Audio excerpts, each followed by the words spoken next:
The mainstream media's portrayal of global warming has become a contentious issue, with some arguing that it is being used as a tool to oppress Christians. While this claim may seem far-fetched, a closer examination of the media's tactics and language reveals a more subtle yet insidious narrative. On the surface, the media's coverage of global warming appears to be a genuine attempt to raise awareness about the dangers of climate change. However, upon closer inspection, it becomes clear that the narrative is often crafted in a way that targets and marginalizes Christian values and beliefs. One of the primary ways in which the media uses global warming to oppress Christians is by perpetuating the notion that Christianity is inherently anti-environmental.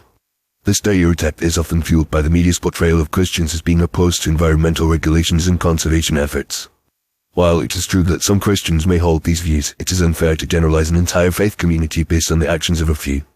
Moreover, many Christians are actively engaged in environmental stewardship and conservation, citing biblical mandates to care for the earth and its resources. The media's narrative on global warming often ignores these positive contributions, instead focusing on the perceived flaws of the Christian community. For example, the media may highlight instances of Christians who denied the existence of climate change or who oppose environmental regulations, while downplaying or ignoring the many Christian organizations and individuals who are working tirelessly to address the issue. This selective reporting creates a false narrative that Christianity is opposed to environmentalism, which can have the effect of alienating and oppressing Christians who are passionate about caring for the earth. Another way in which the media uses global warming to oppress Christians is by promoting a secular, humanistic worldview that is inherently at odds with Christian values. The media's coverage of global warming often emphasizes the need for collective action and government intervention to address the issue, which can be seen as a threat to individual freedoms and Christian autonomy. Furthermore, the media's emphasis on the role of human activity in causing climate change can be seen as a form of secular evangelism, which seeks to supplant traditional Christian values with a new, environmentally focused worldview. This secular narrative is often accompanied by a sense of moral agency, which can be used to shame and intimidate Christians who do not conform to the prevailing views on global warming. For example, Christians who express skepticism about the severity of climate change or who oppose certain environmental policies may be labeled as deniers or anti-science, which can be a form of social ostracism.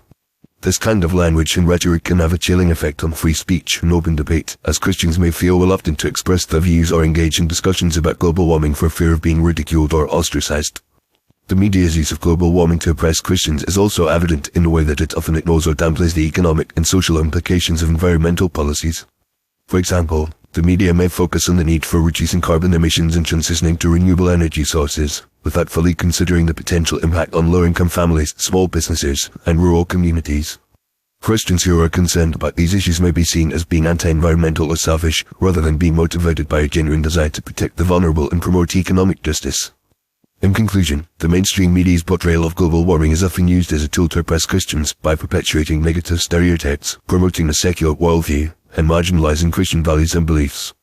While the issue of global warming is complex and multifaceted, the media's narrative often oversimplifies the issue and ignores the many positive contributions that Christians are making to address the problem. By promoting a more nuanced and balanced understanding of the issue, and by engaging in respectful and open dialogue with Christians and other faith communities, the media can help to create a more inclusive and respectful public discourse on global warming. Ultimately, this requires a willingness to listen to and engage with diverse perspectives, rather than relying on simplistic stereotypes and secular dogma.